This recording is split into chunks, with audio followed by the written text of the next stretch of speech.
It's over, guys. It's over before it even began. No, that's not a debate reference. We're talking about Lord of Mysteries.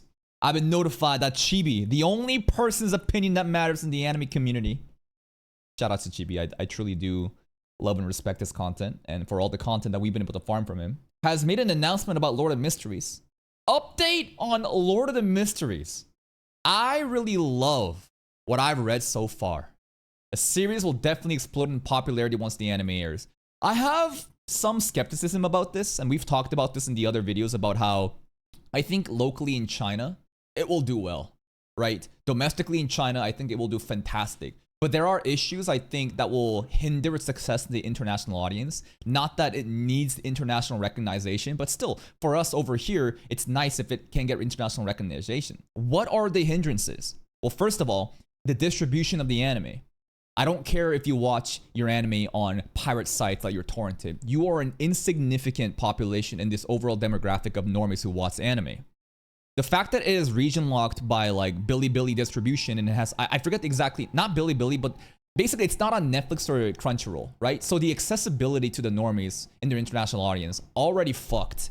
On top of that, the lack of voice dubbing, I don't know exact specifics, but if it only is Chinese voice acting, I don't think that the average person who watches anime will be enticed. It's just that it's literally just how people work. It's not because Chinese voice acting is bad, but it's because of the unfamiliarity and people just not liking anything other than just Japanese voice acting. I hope there's gonna be an English voice acting though, right? I think that for a show like this where it's supposed to be set in like a Victorian era, right? I think that English voice acting would make a lot of sense, but it's kind of like, yeah, it's going to be in Weibo and Tencent videos. But again, the average person has no clue how to even access those things. And again, if you watch this shit pirating, you're watching it on streaming websites, go ahead. Go ahead. I'm just talking. These are the reasons why internationally it may not do as well. Now, we got the important part about it is this though. Edit. I fear the fan base will become extremely toxic once the anime airs. I see the writing on the walls and it's only a matter of time. Is Chibi rage baiting? I think he's right. I think that he is objectively right about this, right? And why would he be right about this? Well, no matter what, every fan base is gonna become toxic, especially if it's really big. That's an inevitable thing. One has to question though, right? One has to question, doesn't this imply that before it became an anime, that it's not toxic? So the root of this toxicity comes from what? That like, no anime right now, and it's just a bunch of web novel people enjoying it? I don't agree with that. I think that there is toxicity happening within their own circles. We've talked about Ellen Historian's drama, but again, those are vocal minorities, and to think that this is the majority is wrong. But like, I don't think it's like this angel heaven gated community, right? But I guess once you have the anime coming out and it may reach an even bigger audience, like anything that scales with 1%, remember 1% of 100, we're thinking about one schizo person, you scale that to a 10,000, suddenly there's 100 schizo people, right? So there's gonna be a natural issue with that. Now, I think that this kind of like puts a target on Chibi's back. And I think that I mentioned this before too, but listen, I have no hate for Chibi. If you don't like him due to whatever reasons, go ahead. That's not my problem. I'm not here to fucking participate in high school drama. But I see the way that he handles crowd control and the way that he like deals with his haters, and it's very inflammatory. He makes himself such an easy target, and rather than nipping it at the bud and immediately cutting off the cancer has spread so much where people are doxing him, people are hating on him for simply posting his raunchy, ecchi bait stuff. People will then use that as an excuse to basically call him a pedophile, which I don't agree with. It's unfortunate, right? And stuff like this, right? Even if it's an objective fact that it probably will get toxic, when you have Chibi kind of saying this, you're giving them ammo, right? Like you are basically giving people ammo and being like, oh my god, I can't believe Chibi is already starting drama. I can't believe he's already spreading toxicity. I don't agree. I think that what he's saying is objectively correct, and maybe mentioning it is not the best thing that you should do. Who am I to, decide what's good or not? I just think that, like, no matter how right you are, it's like the way that you handle yourself. And sometimes maybe it's better to kind of ignore stuff like this rather than put a magnifying glass and then now who knows, right? Maybe other schizos will show up. I just think that it's just not as productive. Now, let's see some of the comments. What content are we dealing with for the fandom potentially to get a frenzy? Well, I'm speaking from toxicity as in fandom wars. Okay. So, what do you think, wait, here's a fun idea. A lot of people that are glazing Lord of Mysteries has been saying Mushoku Tensei and ReZero are children's stories compared to it. Don't even compare it. It is like ReZero and Mushoku Tensei are so shallow compared to Lord of the Mysteries. I don't know. I haven't read it. But this is some of the comments that I read. Could you imagine a situation where ReZero and Mushoku Tensei unite? Like, basically, you have a bigger villain that shows up as Lord of Mysteries, and this creates a situation where, like, ReZero and MT will finally politically unite to fight against different fandoms like that. Could you imagine? I think it would be hilarious. Yeah, Avengers Assemble moment, exactly, right? Let's see. What fandoms are we talking about? Already the case, I think an elitist toxic fandom is more likely. Fandom wars will always happen, no matter what. Especially when something gets big and popular. Like, for example, solo leveling getting really big and popular. I think a lot of people over on maybe the One Piece, Bleach, Boruto, I don't know. I'm just trying to figure out different big fandoms that may, be in that same type of niche in terms of aura farming and battle shonen stuff like that. Might get upset, and that's why you see so many like 1-star ratings and disingenuous haters, right? That hate on it because it's like, why isn't my favorite show doing well? Why is this show doing well?